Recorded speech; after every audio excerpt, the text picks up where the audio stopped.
Matthew chapter 5 verses 17 to 20 na po tayo. At pinamagatan ko po ito na The Law and the Prophets. Ang tanong minsan ay, kailangan ba talaga natin ang Old Testament sa panahon natin ngayon? No? Kasi kung titignan po natin, pag sinabi nating Old Testament, ito yung lumang tipan or lumang covenant or kasunduan ng Diyos sa kanyang mga anak. At pag sinabing New Testament, ito naman ay ang bagong kasunduan, bagong tipan ng Diyos para sa kanyang mga anak. So dahil merong old at merong new, kadalasan, ang papasok sa isip natin ay abolish na yung Old Testament. Kasi kung babasahin po natin ang Old Testament, tayo po ngayon, di ba, ay nagbabasa, kung minsan, makikita natin na parang hindi na relevant yung mga nakasulat noon sa ngayon, kagaya pag nasa Leviticus na po tayo, di ba? Habang nagbabasa po kayo ng Leviticus, encourage ko po kayo na huwag niyong laktawan. Kasi po ang Book of Leviticus, yun usually ang nilalaktawan dahil nga sa napakaraming mga nakasulat doon na para bang hindi natin ito maunawaan. Kaya kung minsan, ang tanong natin, kailangan ba ang Old Testament? No? So, ang atin pong topic ngayon ay The Law and the Prophets. Matthew chapter 5 verses 17 to 20, ang sabi ko po kay Sis Hannah, i-flash mamaya yung sa New King James Version, at ito pong sa NASB ay akin pong babasahin sa oras na ito. Sabi po dito, do not think that I came to abolish the law or the prophets. I did not come to abolish but to fulfill. For truly I say to you, until heaven and earth pass away, not the smallest letter or stroke shall pass from the law until all is accomplished.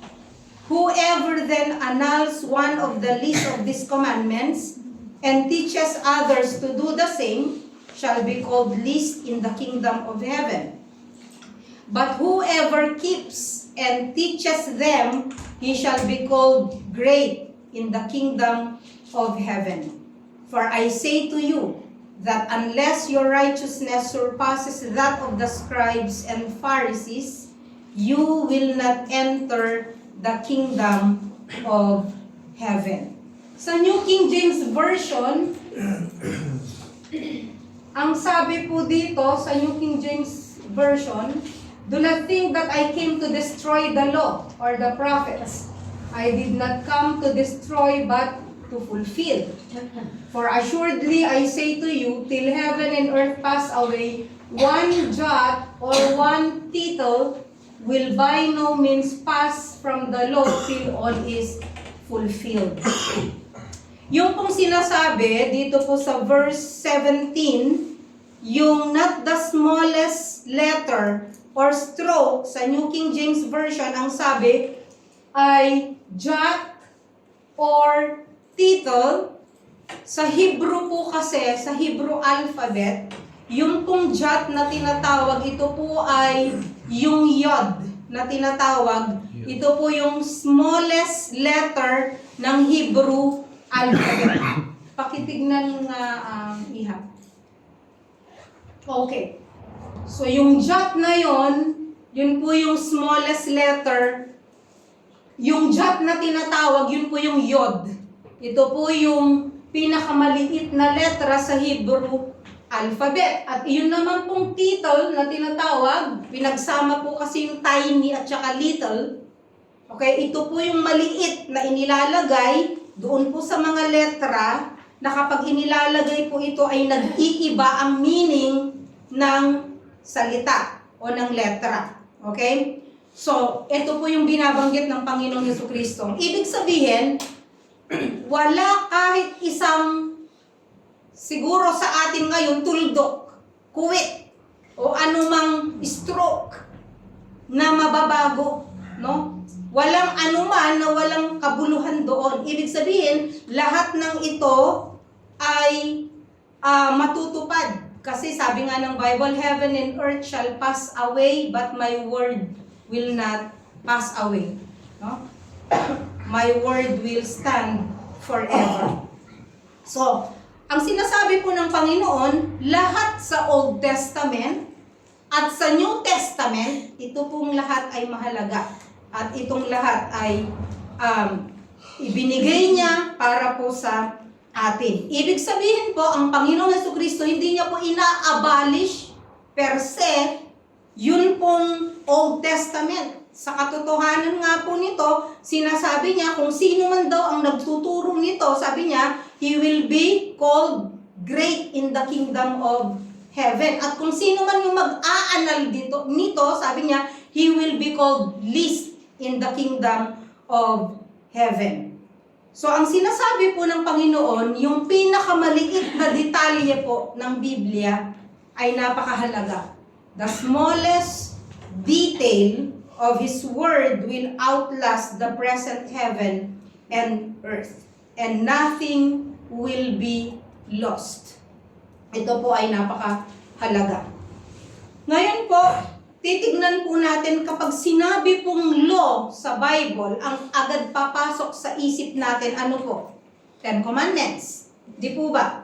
Kapag po sinabing kautusan, ang agad na pumapasok sa isip natin, Ten Commandments. Pero actually, hindi po.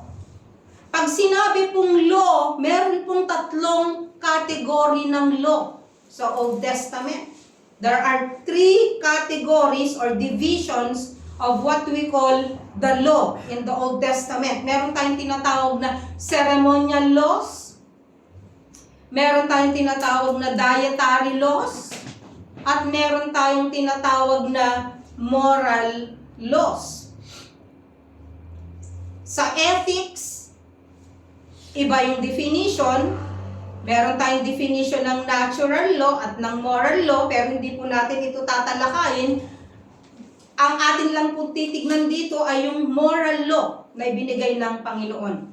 So dito po, sa ceremonial laws, ano bang ceremonial laws? It pertains to ceremonies. Alam natin ito. The ceremonial laws are rules that usually apply saan? Sa worship. Di po ba? Sa worship, they are found in Leviticus and in the other books of Moses. At ang mga detalye pong ito ay nagpapakita paano ba mag-worship, ano ang gagawin sa tabernacle or sa temple, paano ba mag-o-offer ng mga sacrifice, how we offer sacrifices, how the ceremonies are to be performed, what are the different ceremonies, what are the different feasts na kinakailangan na gawin, at paano mag-worship sa Diyos. Yun po yung ceremonial laws at napakarami po ito sa book of Leviticus kung titignan natin. So the ceremonial law regulates the sacrifices. Ano pa? Makikita natin dito yung principles of clean and unclean. Kung papansinin po natin, dito po sa Leviticus chapter 11, makikita po natin dito yung mga unclean and clean na animals, pero hindi po natin muna ito pag-uusapan, no? Pero ang sinasabi ko lamang po, palagi pong ang Diyos, inihihiwalay niya yung clean at saka yung unclean. At sa ceremonial laws, lahat ng ceremonial laws na ito, kaya niya ibinigay para din ipakita yung clean and unclean. Yung right at hindi tama. No? Ito po yung mga ceremonies o mga rituals or mga rules na nagdi-distinguish sa mga Israelites doon sa ibang nations na nakapaligid sa kanila. Ang isang example po dyan ay circumcision.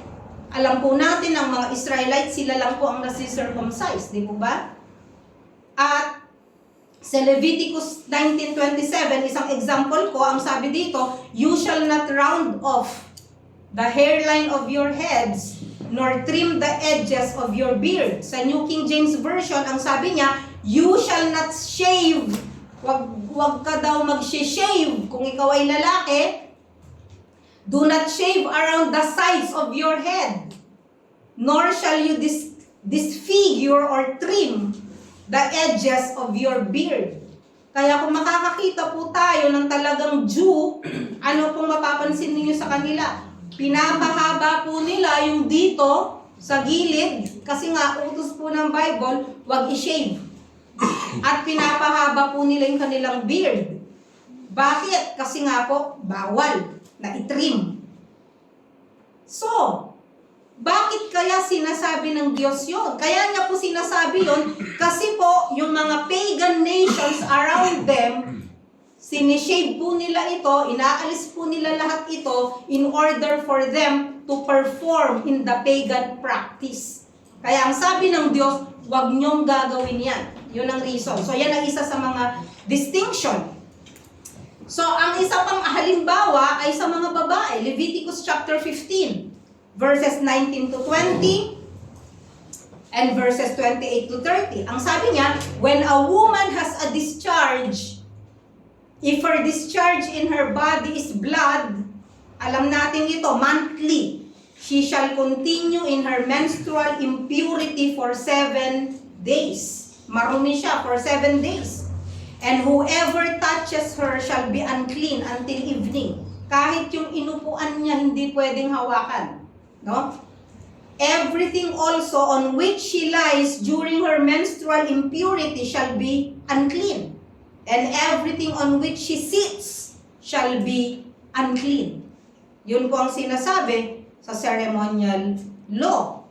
Sa verse 28, ang sabi dito, when she becomes clean from her discharge, she shall count off for herself 7 days.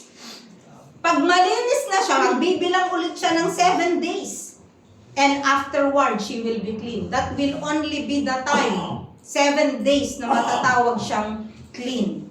Then on the 8th day, she shall take for herself 2 turtle doves. Or 2 young doves. Hindi 3 French hens. 2 turtle doves and bring them to the priest, to the doorway of the tent of meeting, verse 30, and the priest shall offer the one as an offering and the other as a burnt offering. Kaya dalawa, yung isa offering, yung isa ay burnt offering. So the priest shall make atonement on her behalf before the Lord because of her impure discharge. May ginawa ba siyang kasalanan? Wala. Anong kasalanan niya? Nagkaroon siya ng monthly period, yun ang kasalanan niya. And that makes her impure and unclean. And because of that, kinakailangan pa na mag-o-offer siya ng 2 turtle doves, no? At ibibigay niya sa priest para ma-atone, para siya ay maging clean. Imagine nyo yun? That is a ceremonial law. How would you like to do that now? Kayong mga babae. Siguro lahat ng lumilipad dyan mawawala. Okay. So ang tanong ngayon, do Christians still have to follow the Old Testament laws? No? So yun ay ceremonial laws. Isang halimbawa po yun. And then, meron po tayong yung pong ceremonial na laws na yun, gusto ko lang pong sabihin sa inyo that they are no longer binding. Okay? Hindi na po siya binding sa atin. Bakit? Because all of those are just shadows of the things to come. Or all of these point to the Lord Jesus Christ. Na siya yung nagpapakita sa atin ng cleansing. Siya yung naglilinis sa atin, no? Kaya ito po ngayon ay tinatawag ng hindi na po siya binding. Hindi niya po inabolish ito because He is the fulfillment of the law. Siya po yung fulfillment ng ceremonial law, ang Panginoong Jesucristo. Pangalawa po ay yung tinatawag po natin na dietary laws. At ang dietary laws po ay makikita natin sa Book of Leviticus. at sa Deuteronomy chapter 14. Ano po yung dietary laws na tinatawag? Dietary laws are the rules and customs concerning what may or may not be eaten under particular conditions. These laws are given to God's people in order for them to be healthy. Para po sila ay maging malusog. But it is also no longer binding, but you can keep them if you wish. Pwede mo silang sundin, okay? According to your own conviction. Nasa sayo kung kakain ka o hindi kakain. Pero there is a wisdom in this dietary laws.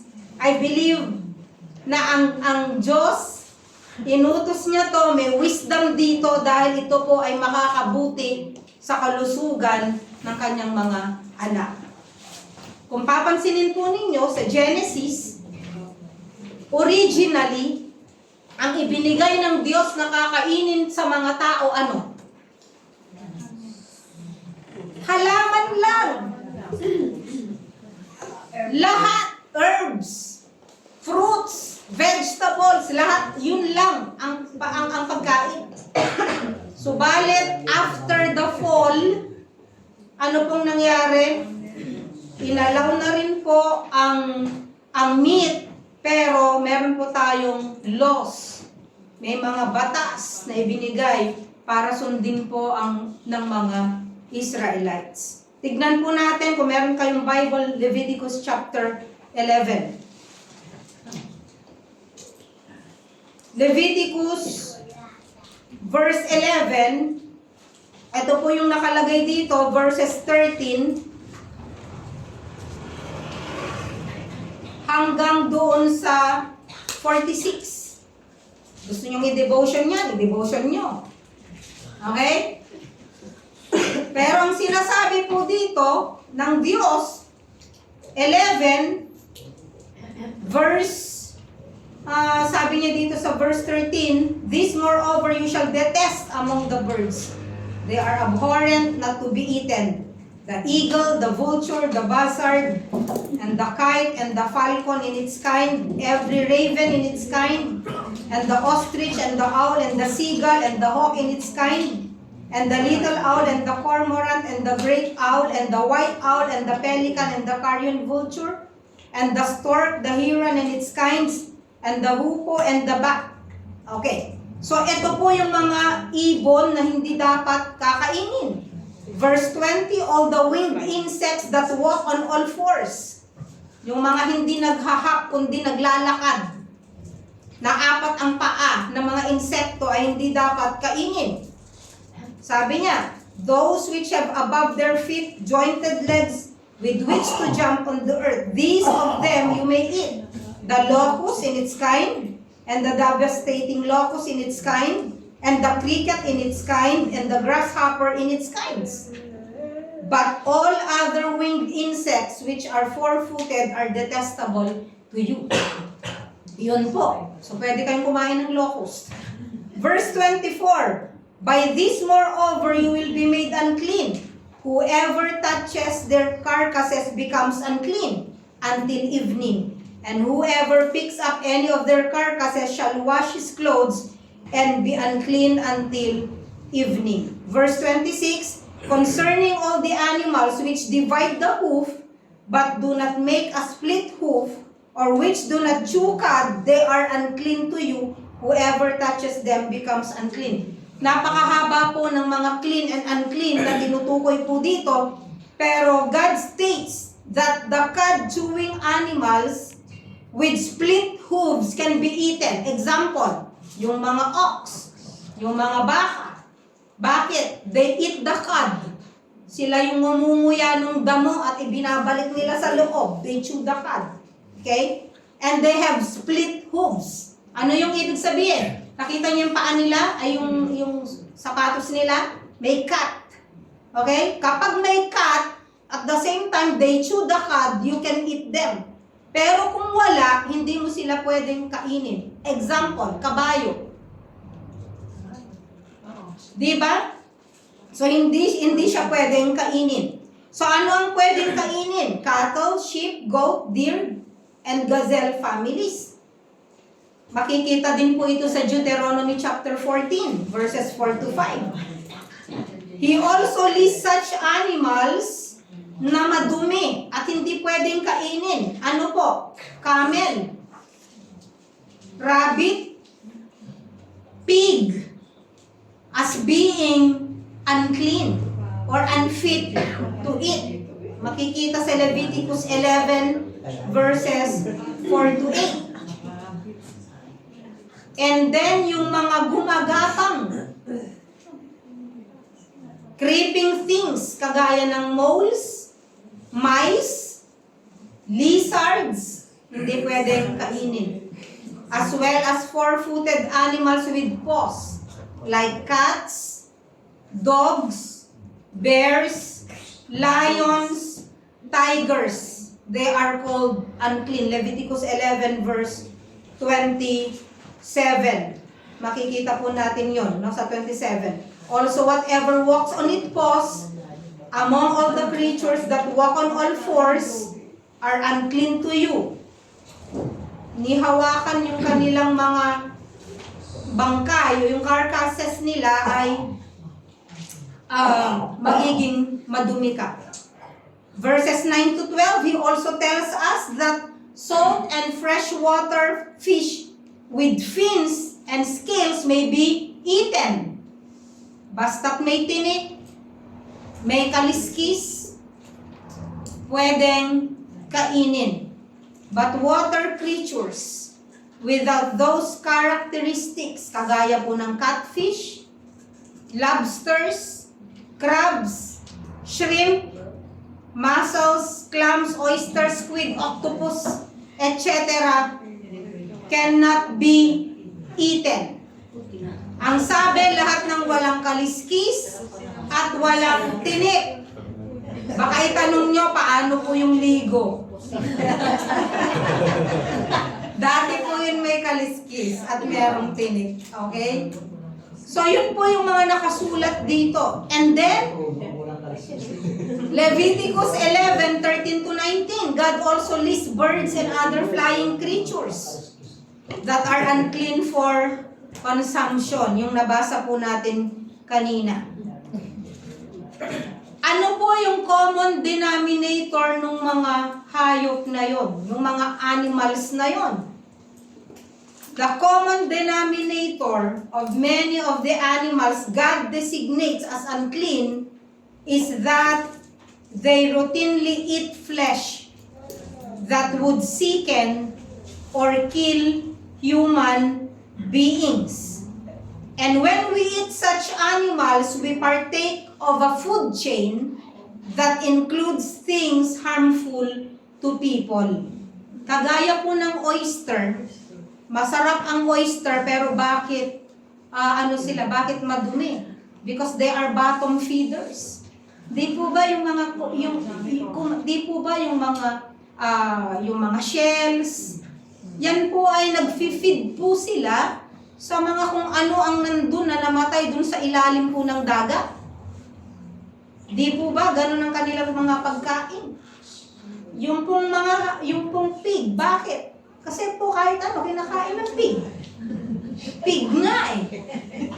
Kahit ano, kinakain niya. Kaya madumi po sila. Hindi na makain siya. Pero kung hindi po kayo kakain ng karne ng baboy, wala akong pork barbecue, walang ham sandwich, walang mga pancetta, walang lechon, yun po ay bawal. Kaya po hanggang ngayon, di ba, hindi po sila kumakain ng baboy. So yun po yung pinapakita dito at kung gusto nyo pong basahin isa-isa, makikita po ninyo. Kagaya po ng sinabi ko, pwede nyo pong i-restrict ang inyong sarili dahil sa totoo lang, marumi naman po kasi talaga yung mga ibang hayop na ito at hindi po maganda sa kalusugan. No? You can obey or you can follow yung pong Leviticus 11 and Deuteronomy 14 according to your conviction. No? But, hindi po dahil sa sumusunod kayo sa kautusan. Magkaiba pong bagay yun. Kasi po may mga ibang religion na nagbabawal po ng pagkain ng mga bagay na yon. It's because doon sa kanilang religious beliefs, sa religion. Pero ang sinasabi ko po dito ay hindi na po binding ang dietary laws. Pero pwede rin na hindi nasundin nyo ito, yung ginagawa sa Old Testament. Bakit hindi na po binding ang dietary laws? Dahil tinuro po ng Panginoong Jesucristo at the same time itinuro po ni Apostle Paul. Ang sabi po ni Apostle Paul sa Colossians chapter 2 verses 16 to 17, ganito pong sinasabi niya, therefore, no one is to act as your judge in regard to food and drink, that is dietary, or in respect to a festival, or a new moon, or a Sabbath day, that is ceremonial. Things which are only a shadow of what is to come, but the substance belongs to Christ. Sa Tagalog, ang sabi niya, kaya't wag na kayong magpapasakop pa sa anumang alituntunin or law, alituntunin tungkol sa pagkain o sa inumin, tungkol sa mga kapistahan, sa mga bagong buwan o sa araw ng pamamahinga, yung Sabbath. Wag na daw magpapasakop doon. Yun ang sinasabi po sa Colossians 2:16 to 17. Bakit? Ang mga ito ay anyo lamang or shadow, anyo lamang ng mga bagay na darating. Ngunit si Kristo ang katuparan ng lahat ng ito. Yan po ang sinasabi ni Jesus Christ na I did not come to abolish the law but to fulfill them. Bakit siya po ang katuparan ng lahat ng ito? Yun pong sinasabi sa Colossians 2:16 to 17. Pangalawa, ay ang sinabi po ng Panginoong Jesucristo sa Mark 7 verses 14 to 23. After he called the crowd to him again, he began saying to them, listen to me, all of you, and understand. Ang Panginoong Jesucristo po ang nagsasalita nito. Kung ang Bible nyo ay red letter edition, red po ito. No? Sabi niya, there is nothing outside the man which can defile him if it goes into him. But the things which proceed out of the man are what defile the man. If anyone has ears to hear, let him hear. Anong sabi? Muling pinalapit ni Jesus ang mga tao at sinabi sa kanila, makinig kayong lahat at unawain ang aking sasabihin. Hindi nagiging marumi ang isang tao dahil sa pagkain na pumapasok sa kanyang bibig, kundi dahil sa lumalabas dito. Makinig ang may pandinig. No? Verse 17, when he had left the crowd and entered the house, his disciples questioned him about the parable. And he said to them, are you so lacking in understanding also? Do you not understand that whatever goes into the man from outside cannot defile him? Because it does not go into his heart, but into his stomach, and is eliminated. Thus he declared all foods clean. And he was saying, that which proceeds out of the man, that is what defiles the man. For from within, out of the heart of men, proceed evil thoughts, fornications, thefts, murders, adulteries, deeds of coveting and wickedness, as well as deceit, sensuality, envy, slander, pride, and foolishness. All these evil things proceed from within and defile the man. At ang sabi dito, no, sa Tagalog 17, iniwan ni Jesus ang mga tao at nang makapasok na siya sa bahay, siya'y tinanong ng kanyang mga alagad tungkol sa talinghaga. Pati ba naman kayo ay hindi pa rin makaunawa? Tanong ni Jesus. Hindi ba ninyo alam na hindi nagiging marumi ang isang tao dahil sa pagkain ipinapasok niya sa kanyang bibig? Sapagkat hindi naman yon pumapasok sa kanyang puso, kundi sa tiyan, at pagkatapos ay idinudumi. Sa ganitong paraan ay pinahayag ni Jesus na ang lahat ng pagkain ay maaaring kainin. At sinabi rin niya, ang lumalabas sa tao ang nagpaparumi sa kanya sa paningin ng Diyos.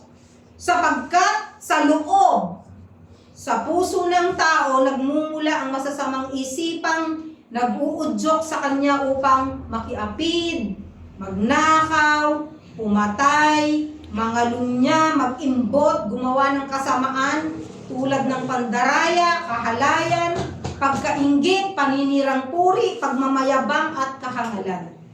Ang lahat ng masasamang bagay na ito ay nanggagaling sa puso, at dahil sa mga ito ay nagiging marumi ang tao.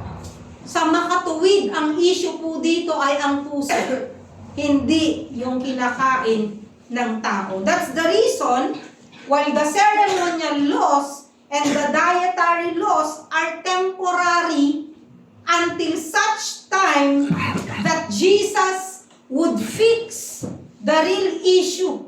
And the real issue is the problem of the heart. Ito pong mga dietary laws na to ng clean and unclean, ito po ay temporary given to the Israelites hanggang sa matupad po ni Jesus Christ, dahil siya ang katuparan ng lumang tipan, hanggang sa siya po ay pumunta rito, siya po ay mamatay sa krus para po sa ating mga kasalanan, upang tayo na marumi ay maging malinis sa harapan ng Diyos. Bakit? Kasi po, pwede mong gawin lahat ng uri ng ceremonial washings in the Old Testament. Di ba? Di ba sa Old Testament, nandyan yung iba't ibang uri ng ceremonial washing, washing of the hands, washing of the head, kung paano maghugas ng paa, lahat po ay nandoon. You can follow all the ceremonial laws on washing and bathing, pero ang puso mo, marumi pa din dahil hindi yun nahuhugasan ng tubig. And you can dress properly, you can eat properly, pero marumi pa rin ang iyong puso. Dahil hindi naman yung pagkain mo ang magpaparumi sa'yo, kundi yung iyong puso. Yun po yung tinutukoy po dito. Because the greatest problem, ulitin ko, is the problem of the heart. Example na lang po. Magja-jump tayo sa Matthew 5, verse 21. Yung murder. Saan nanggaling ang murder? Sa hatred. Saan nanggaling yung hatred? Sa puso. Kaya ka nakakapatay ay dahil po sa muhi at sa galit na nagmumula po sa puso. An example is adultery. Di ba ang sabi ng Bible, nasusulat ka niya, huwag kang makiapid. Subalit, sinasabi ko sa inyo, tignan mo lamang na may pagnanasa ang isang babae, ikaw ay nakiapid na sa iyong puso. Ibig sabihin, hindi mo siya ginawa literally, pero nakiapid ka na sa iyong puso. That is the problem of the heart. Pinapakita po ng Panginoon na ang lahat ng nakikita nating kasalanan na ginagawa sa panlabas, lahat po yan ay may ugat. Anong ugat niyan? Puso. Ang isang puno, Kahit na alisin mo lahat ng bunga niyan, kung ito ay buhay, kapag kapanahunan niyan, mamumunga pa din. Kahit natanggalin mo ang branches niyan, magsasanga pa rin yan, mamumunga pa rin yan. Bakit? May ugat, buhay. At ang ugat ng kasalanan ay nandoon sa puso po ng tao. Kaya kahit na anong gawin mong New Year's resolution, hindi mo yan matutupad kasi ang ugat ng kasalanan ay nandoon sa puso. The problem in Jesus' day and even today is people think that they can fix their own hearts. Akala ng mga tao sa Old Testament, malilinis nila ang kanilang puso sa pamamagitan ng paggawa ng mga ceremonial laws at pagtupad ng mga dietary laws. At sa panahon ngayon, akala ng mga tao, mafi-fix nila ang kanilang puso sa pamamagitan ng paggawa ng sa tingin nila ay mabuti. Hindi ko po sinasabi na masama ang mga mabubuting gawa. Mabuti yun. Di ba? Mabubuti. Kaya nga mabubuting gawa. Ibig sabihin, mabubuti. Pero ang mahirap, kapag ginagawa mo ang mga bagay na ito, dahil meron kang gustong ayusin sa iyong puso na hindi mo naman pwedeng maayos. Dahil ang pwede lang na mag-ayos dyan ay ang Panginoong Jesucristo. So, doon po nangyari, inaabot ang Diyos. Kaya po nanggaling doon yung salitang religion. From the word religare, which means to tie again. Ibig sabihin nun, naputol, kaya ibinabalik mo. Yun ang ibig sabihin ng religare. No? Yun yung religion. Iyan ang ginagawa ng tao sa iba't ibang relihiyon po natin. Pilit nilang inaabot ang Diyos. Subalit sabi nga ng Romans 3:23, all have sinned and fall short. Fall short, ibig sabihin hindi mo kayang abutin. You fall short. All your good deeds will fall short of the glory of God. Hindi mo siya kayang abutin at hindi mo kayang gawing mabuti ang iyong sarili at hindi mo pwedeng ibalik yung nasirang relasyon mo sa Diyos sa pamamagitan lamang ng sarili mong kakayahan. No? So, ang ginagawa ng tao ay gumagawa siya ng mabuti. Kaya pupunta po tayo sa pangatlo, which are the moral laws. Meron po tayong tinatawag na moral laws. Ano yung moral laws? Moral laws in society are generally ones that promote good, well-being, and general benefit. Ano man yung relihiyon ng isang tao, meron silang tinatawag na moral laws. Di ba? Ano yung common denominator ng mga moral laws? Pare-pareho. Huwag kang pumatay, huwag kang magnakaw. Hindi nyo napansin? Wala nga Biblia yung iba eh. Pero kasama sa moral laws nila yung huwag kang magnakaw, huwag kang magsinungaling, huwag kang pumatay. Naisip nyo ba yun? Hindi nga nagbabasa ng Biblia yung iba. Pero alam nila na bawal ang mga bagay na yun. Because moral laws are eternal. They are timeless. They are universal. Galing din po ito sa Diyos. No? Because God is the source. Siya po yung pinanggalingan po ng moral laws na ito. Bakit? Kasi nakalagay po ito sa atin because we are created according to the image and likeness of God. Dahil nilalang tayo sa image and likeness of God, ibig sabihin, somehow sa puso natin, alam natin kung ano yung mali at tama. Di ba? Alam natin. Tignan na lang po natin yung mga bata. Yung mga kagaya po ni Baby Antonio. Yung mga edad na ganyan, hindi po kagaya ni Sheila. Yung kagaya ni Baby Antonio, mga 3 years old, 4 years old. Yung mga toddlers, ganyan. Pag naglalaro yung mga yan at nagustuhan nila yung laruan ng kanilang mga kalaro, ano po gagawin nila? Aagawin or kung hindi nila makuha, nanakawin, itatago.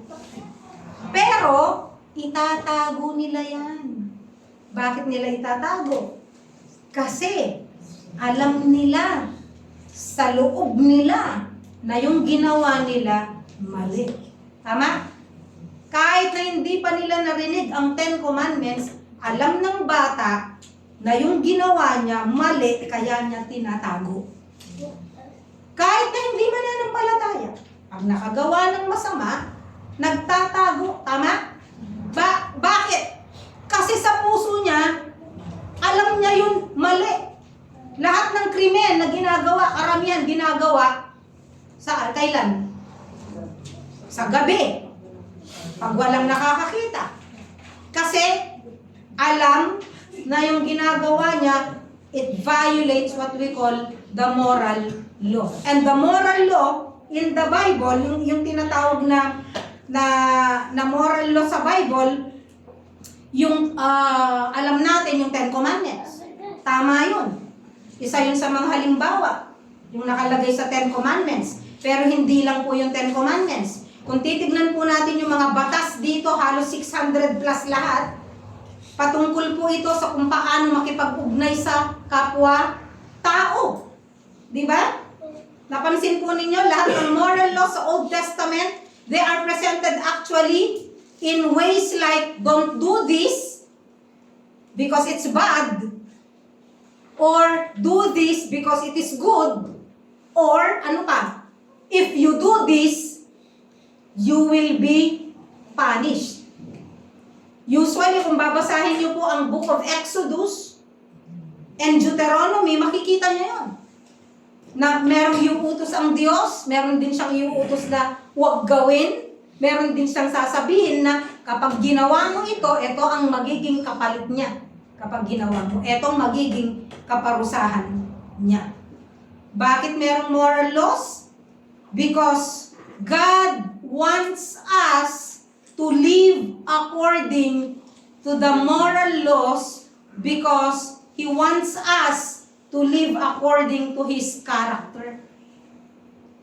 Karamihan ng yung mga moral laws na ito ay ibinigay dahil nagpapakita ito sa character ng Diyos. If God says, do not bear false witness, ibig sabihin, do not lie.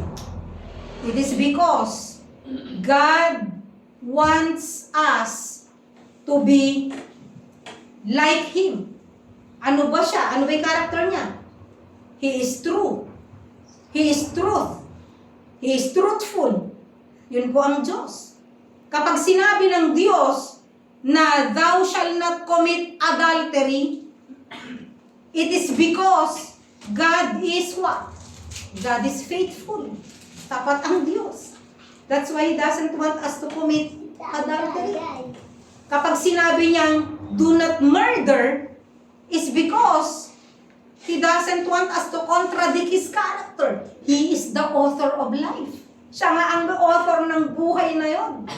Kaya nga sinabi niyang do not murder kasi nga siya ang author ng buhay. And then kapag nag-murder ka, violate mo yung moral law at violate mo yung character ng Diyos that He is the author of life. Yun po yung moral law. At doon po sa tatlo, yung moral law, yun lang po yung binding. It is binding. Ito ay dapat pa rin natin gawin. No? Kaya kung papansinin po ninyo, sa susunod na pag-aaral, ano yung pinakamahalagang commandment? Diba? Love God. At pangalawa, love your neighbor as yourself. At kung makikita po ninyo yung kalawang utos, yan ay patungkol sa moral laws. Unang utos. Yung sa 10 Commandments, makikita mo doon yung unang Tatlong utos para ito sa Diyos. So God wants us to live our lives as to honor His character, so the moral laws do not expire. Hindi siya nag-expire. Ngayon ang tanong, ano ba ang purpose ng law? What is the purpose of the law? I'm referring to the moral law. Hindi na yung dietary, hindi na yung ceremonial, kasi ano na yan, hindi na binding. But the question is, ano ba ang purpose ng law? Bakit ibinigay ng Diyos kasi yung law? Okay, mayroong tatlong purposes. Una, to explain what sin is, para maipaliwanag at malaman natin kung ano ang kasalanan. Pangalawa, to expose sin in us, para ma-expose or makita natin yung kasalanan na meron tayo sa ating mga buhay. At pangatlo, to express our need for a Savior, para malaman natin na kinakailangan natin ang tagapagligtas. Una, punta ako dun sa unang purpose, to explain what sin is. Ang sabi ni Paul sa Romans chapter 7 verse 7, di ba kanina sinabi ko na may mga kasalanan na intuitive na to, alam na ng tao. Kasi nakalagay na sa heart niya. Okay? But there are also some laws na kinakailangang matutunan ng tao, kaya kailangang pag-aralan ang salita ng Diyos. Because it will not come automatically. Okay? Example ko. Ang sabi po ni Paul doon sa Romans chapter 7 verse 7, ang sabi niya, what shall we say then? Is the law sin? Far from it. On the contrary, I would not have come to know sin except through the law. For I would not have known about coveting if the law had not said, thou shalt not covet. Ang sabi po ni Apostle Paul, ang ibig bang sabihin nito, ang kautusan ay masama? Hinding-hindi. Kaya lamang, kundi dahil sa kautusan, ay hindi ko sana nalaman kung ano ang kasalanan. Ibig sabihin, kaya nalaman ni Apostle Paul ang kasalanan ay dahil sa kautusan.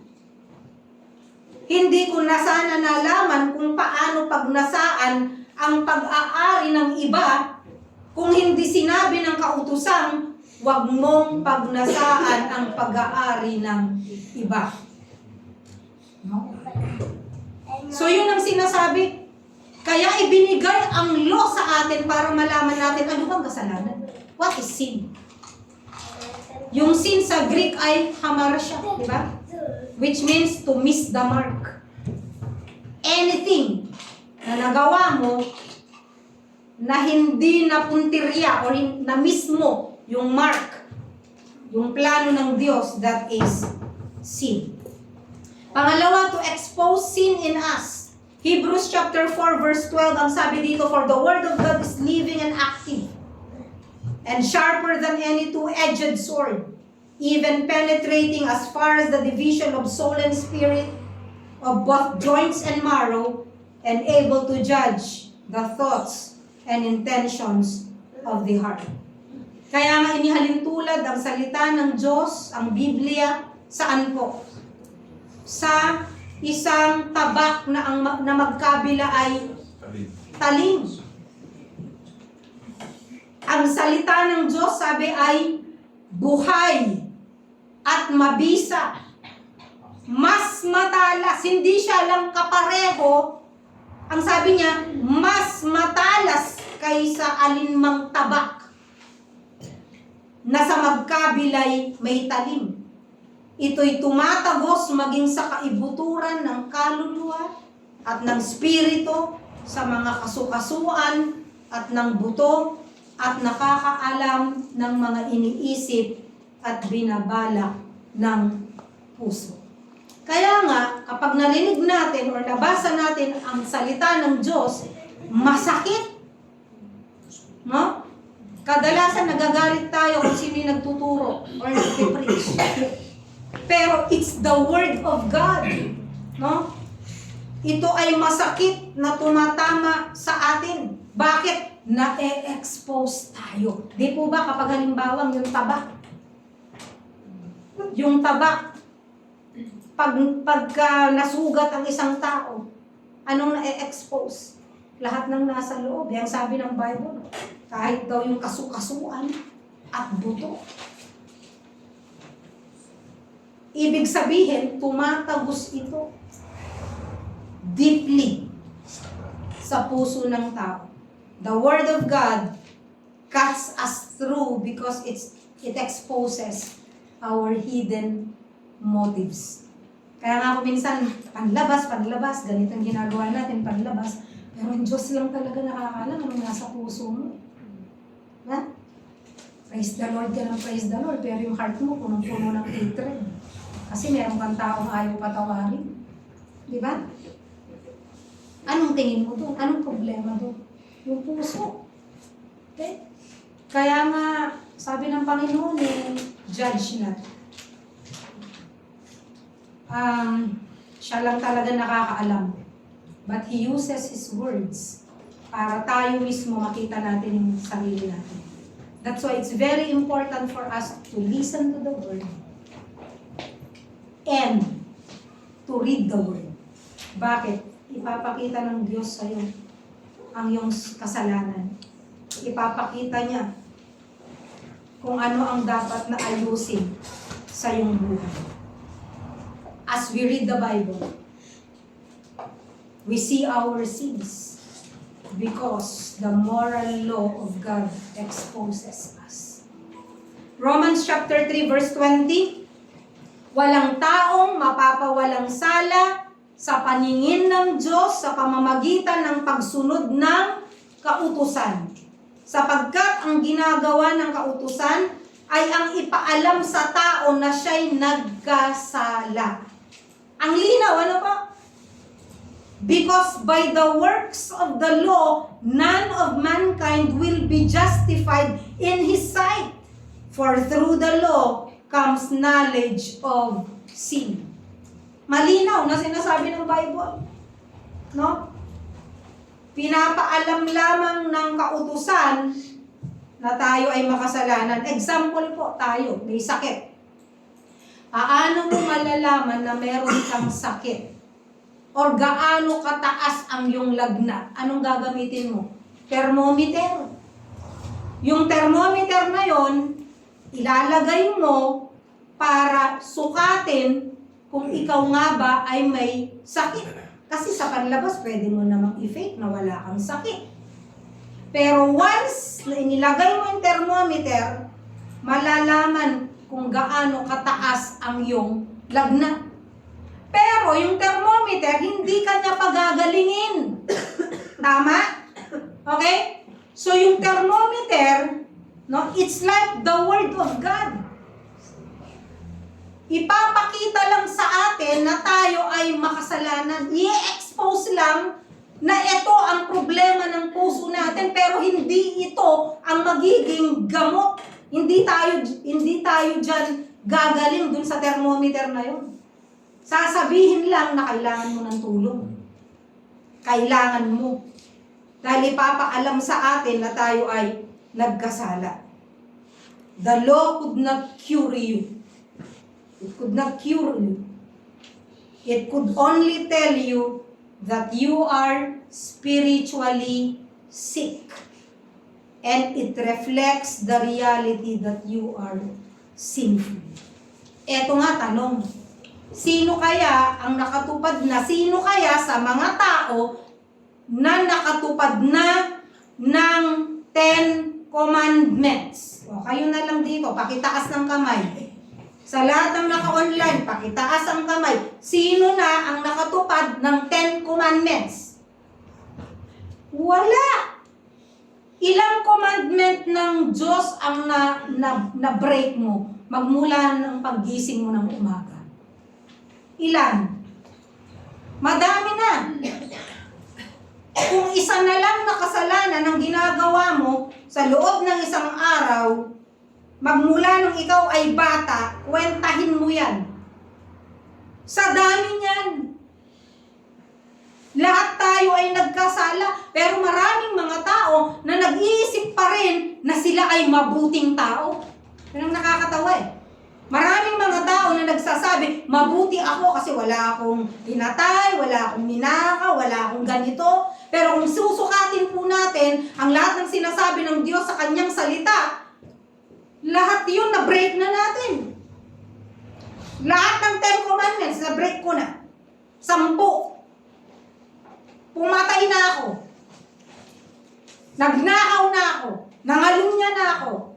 Nagnasa na ako sa pag-aari ng iba. Lahat na, nagawa ko na. Bakit?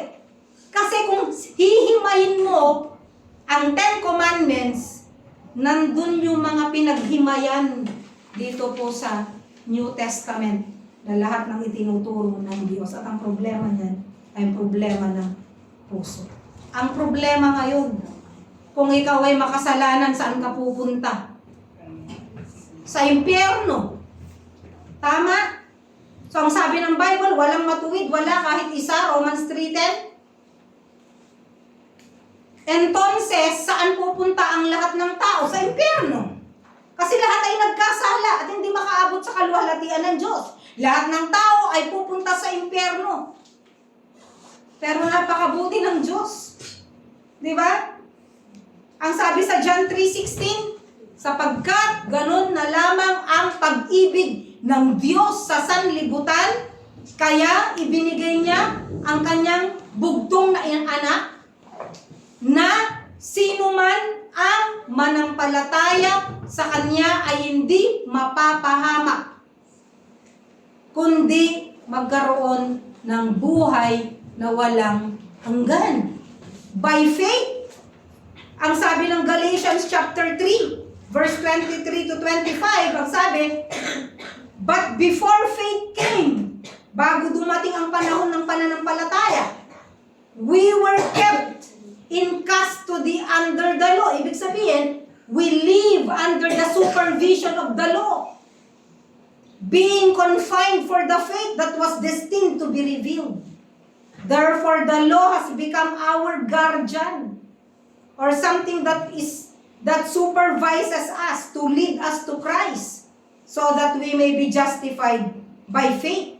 But now that faith has come, we are no longer under a guardian. Sabi sa ibang translation, we are no longer under the law. Bago dumating ang panahon ng pananampalataya, ang sabi ng Biblia, tayo'y nakakulong sa kautusan hanggang sa pananampalatayang ito kay Kristo ay mahayag. Kaya't ang kautusan ang naging tagapagdisiplina sa atin hanggang sa dumating si Kristo upang tayo'y maituring na matuwid sa pamamagitan ng pananampalataya. Ngayong dumating na ang panahon ng pananampalataya, anong sabi ng Bible? Wala na tayo sa ilalim ng taga-disiplina. Ano yon? The law. O yung batas. Ito pa pong sinabi ng Panginoong Hesukristo, Matthew chapter 5 verse 20. Gusto ko po tignan ninyo. Matthew chapter 5 verse 20. Anong sabi po dito? Unless your righteousness surpasses the righteousness of the scribes and the Pharisees, you will not enter the kingdom of heaven. Ang sabi niya, sinasabi ko sa inyo, sabi niya, na kapag hindi ninyo mahihigitan ang katuwiran o yung mabubuting gawa ng mga scribes at ng mga Pariseyo, ay hindi kayo makakarating sa kaharian ng Diyos. Ano ba yung katuwiran ng mga Pharisees? Alam niyo po bang mga Pharisees? The Pharisees pride themselves into obeying all what is written in the law. Ibig sabihin, panlabas, masusunod or nasusunod lahat ng mga Pariseyo, lahat ng kautusan. Ganon sila ka-perfect. Kaya ba natin gawin yun? Kasi ang sabi ng Bible, ang sabi ng Panginoong Jesucristo, kailangan hindi lang nyo gawin, kundi higitan nyo pa.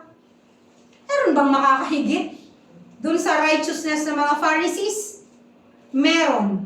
It is only the righteousness of the Lord Jesus Christ. Siya lang yun. And that righteousness was imputed to us because of faith, because of His grace, because of His death on the cross.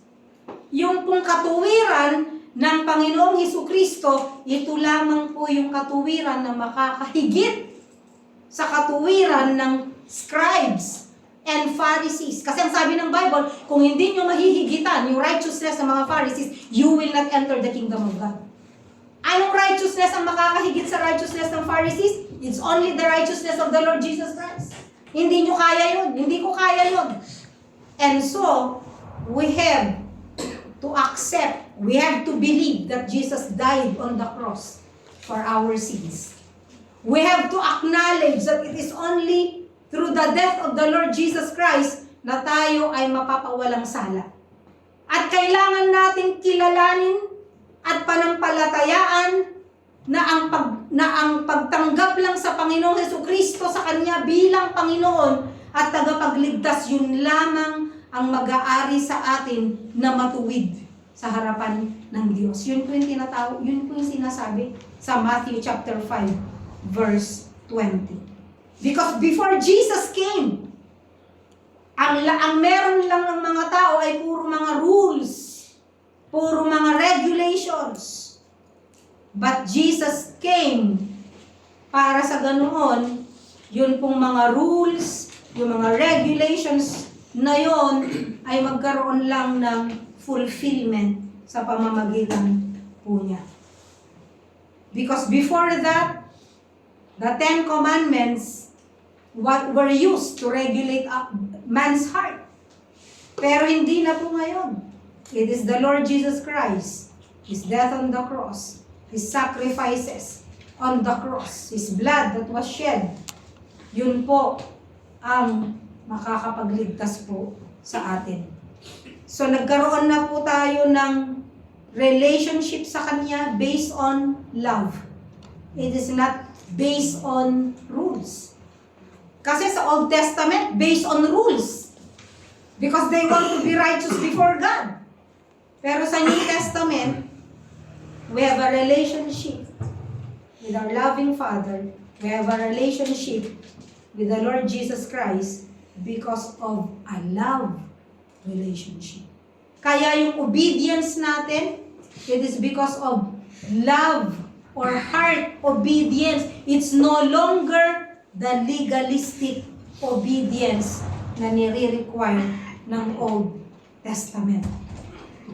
Sometimes, people do number 1, number 2, and number 3. Moral laws, dietary laws, ceremonial laws. Bakit nila ginagawa yun? Para, what do you call that? To appease their conscience. Kasi feeling nila, pag nakagawa sila ng good deed, kahit paano nabubura yung kanilang kasalanan. Ganun ang ginagawa ng mga tao. Pero hindi pwede yun eh. Hindi mo kailangan, hindi mo magagawa ang lahat ng ito. So, tanong ulit, what is the purpose of the law? Ano yung purpose? Bakit binigay ng Diyos sa atin ang law? To identify or to know, to realize what sin is. Pangalawa, to expose our sins. Pangatlo, so that we will be able to realize and to express that we need a Savior na magliligtas sa atin. Ang sabi po sa Ephesians chapter 2, verse 8 to 9, for by grace you have been saved through faith. And this is not of yourselves. It is the gift of God, not a result of works, so that no one may boast. So tayo daw po ay naligtas, hindi sa pamamagitan ng mabuting gawa. Naligtas tayo, kundi sa biyaya ng Diyos. Ito ay regalo ng Diyos. Hindi ito bunga ng ating mabubuting gawa upang hindi po tayo magmataas or magmahuli. Sa oras na ito, kung nais mong tanggapin ang regalo na katuwiran na ibinibigay ng Panginoong Jesucristo, inaanyayahan kita sa oras na ito. Kung ikaw ay narito ngayon at ikaw ay nag-join online at gusto mong sabihin sa Panginoong Diyos na, Panginoon, kinikilala ko po na ang lahat ng mabubuti pala na ginagawa ko hindi po sapat para ako ay maligtas. Kundi ang mabubuting gawa na ito ay maruming basahan lang sa inyong harapan. Sa oras na ito, gusto ko po kayong tanggapin sa aking buhay, kilalanin kayo bilang aking Panginoon na tagapagligtas. Kung sinasabi mo yun sa iyong puso, inaanyayahan kita sa isang panalangin ng pagsisisi at pagtanggap. Narito ang panalangin, ikaw ay sumunod. Panginoong Jesucristo, kinikilala ko po na ako'y makasalanan. Hindi ko kayang linisin ang aking sarili. Hindi ko kayang iligtas ang aking sarili. Sa oras na ito, mananampalataya po ako na kayo ang Kristo. Kayo ang tagapagligtas. Kayo ay namatay sa krus ng Kalbaryo. Kayo nabuhay na mag-uli. Namatay kayo para sa aking mga kasalanan at tinubos niyo ang aking mga kasalanan. Kayo ay nabuhay na muli upang sa ganun magkaroon ako ng panibagong buhay. Sa oras na ito, humihingi ako ng kapatawaran sa aking mga kasalanan. At tinatanggap ko kayo, Panginoong Jesucristo, sa aking buhay bilang Panginoon at sarili kong tagapagligtas. Kayo na po ang maghari sa aking buhay. Sa pangalan ng Kristo Jesus. Amen. Tayo po'y manalangin. Ama, salamat po sa inyong kabutihan. Salamat po sa ibinigay niyo pong pagpapalat pinaya sa amin. Kinikilala po namin mo na ang kautusang ito ay hindi po magbibigay sa amin ng buhay na walang hanggan, kundi ang katuwiran lamang na nagmumula sa aming Panginoong Jesucristo. Salamat po sa buhay na walang hanggan na amin pong tinanggap sa pamamagitan ng biyaya, sa pamamagitan ng pananampalataya. Salamat po, Ama. Narito po aming samot na lang sa